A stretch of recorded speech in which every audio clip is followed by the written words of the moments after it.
question is, how do you see this playing itself out in the years to come? I mean, there's no stopping it now.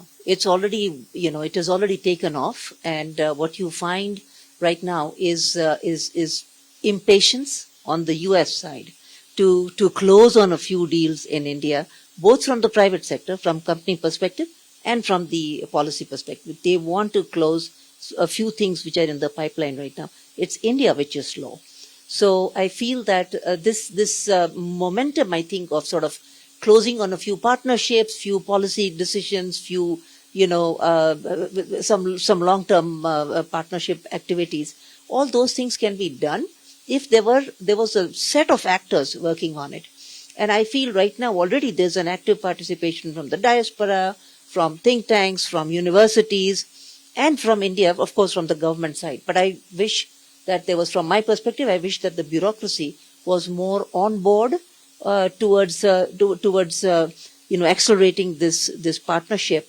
I also feel that this is the time to start speaking about a free trade agreement between the two countries, because both United States and India are looking at expanding their GDP fast, and the fastest way to do this is if there was an FTA between the two nations. There is going to be pushback in India, more of a pushback from rural sectors and so on, and perhaps similar kind of a little bit of pushback even from India, from US side on manufacturing. But that said, the imperative of sort of serious wealth creation, if there was an FTA, is so huge right now, and the momentum has begun.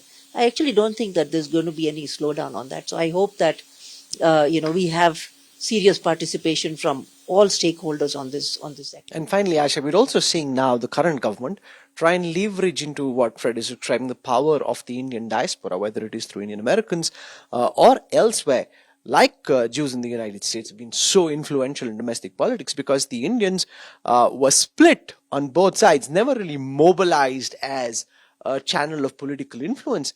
That's something that now seems to be changing quite fast. Yes, I think the Indian diaspora there is divided into multiple sort of groupings, so to speak. Okay, there is of course the tech sector, which is perhaps the most powerful, also the most active and more and aware, self-aware of influence that it can have, compared to, let's say, the group of people that might be more doctors and dentists. There's a large chunk of that also people in the medical field. But that's different. That's a different diaspora, which actually is activist, but it's activist in a different realm. The tech diaspora, I think, is the one which is beginning to wake up and realize that it has to exercise some political influence in Washington, D.C. now.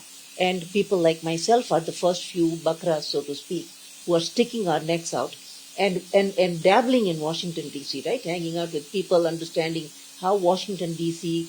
rolls. And I think we are going to see much more of that as we go forward in terms of, just plain old activism from the Indian side.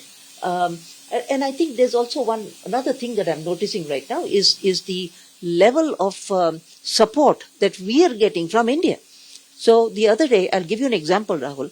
The other day, I got a call from somebody in New Delhi. I forget the gentleman's name, but he said he got my number from Minister Jaishankar. And he said, I want to reach out to you and I want you to know that if you are in Delhi, you must stop by and meet the minister. I had mentioned this to him at the Carnegie Institute, the global technology conference that was happening in Delhi, and I had, cornered the minister and said, well, can I speak to you or something? And he didn't have the time that day. But how much of regard he must have for the diaspora to ask his assistant to say, look, reach out to this lady and tell her that I'm interested in meeting if you are in Delhi. This is a new India. This is a very new government and the mindset that I've never seen before.